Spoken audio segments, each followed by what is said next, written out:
मुख्यमंत्री देवेंद्र फडणवीस यांनी स्पष्ट संकेत दिले आहे की महाराष्ट्रातील अनुसूचित जाती एससी आरक्षणामध्ये उपवर्गीकरण लागू केले जातील। ते म्हणाले की येत्या 2-3 महिन्यात हे उपवर्गीकरण लागू करण्यात येईल।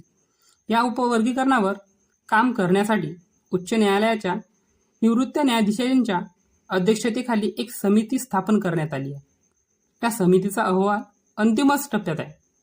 ओबीसी प्रवर्गात जशी नॉन क्रिमिलेअरची व्यवस्था आहे तशीच व्यवस्था अनुसूचित जातीसाठीही लागू करण्याचा विचार आहे।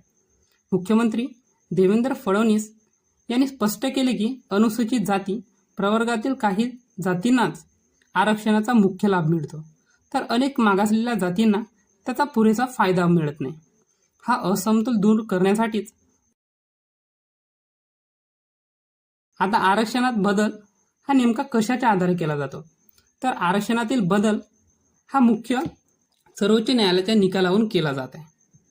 तर सर्वोच्च न्यायालयाचा निकाल 1 ऑगस्ट 2024 रोजी सर्वोच्च न्यायालयाच्या 7 न्यायाधीशांच्या अध्यक्षतेखाली हा ऐतिहासिक निर्णय दिलेला आहे। या निर्णयानुसार राज्यांना अनुसूचित जाती एससी आणि अनुसूचित जमाती एसटी आरक्षणाअंतर्गत उपवर्गीकरण करण्याची अनुमती आहे। प्रत्येक राज्यात काही समाज असे आहे की ज्यांनी आरक्षणाचा लाभ घेऊन प्रगती केली आहे, तर इतर अनेक समाज हे मागासलेले आहे।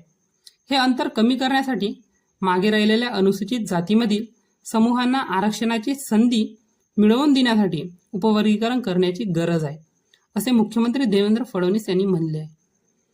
यानुसार उपवर्गीकरण करण्यासाठी राज्यांनी सामाजिक मागासलेले आणि नोकरी तसेच शैक्षणिक सत्रामधील प्रतिनिधित्वाचा माहितीपूर्ण आणि ऐतिहासिक पुराव्याच्या आधारावर हा निर्णय घेणे आवश्यक आहे।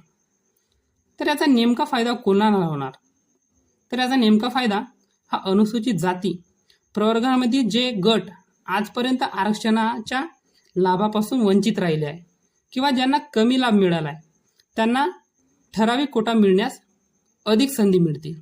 यामुळे अनुसूचित जातीमधील सामाजिक आणि आर्थिकदृष्ट्या मागे राहिलेल्या घटकांना आरक्षणाचा प्रत्यक्ष लाभ मिळण्याची अपेक्षा आहे। मातंग समाजासह अन्य काही उपसमूह या निर्णयाला जोरदार पाठिंबा देत आहे। जर नॉन क्रिमिलेअरची संकल्पना लागू झाली तर आर्थिकदृष्ट्या सक्षम असलेल्या व्यक्तींना आरक्षणाचा लाभ मिळणार नाही, ज्यामुळे खऱ्या अर्थाने गरजू व्यक्तींना संधी मिळेल।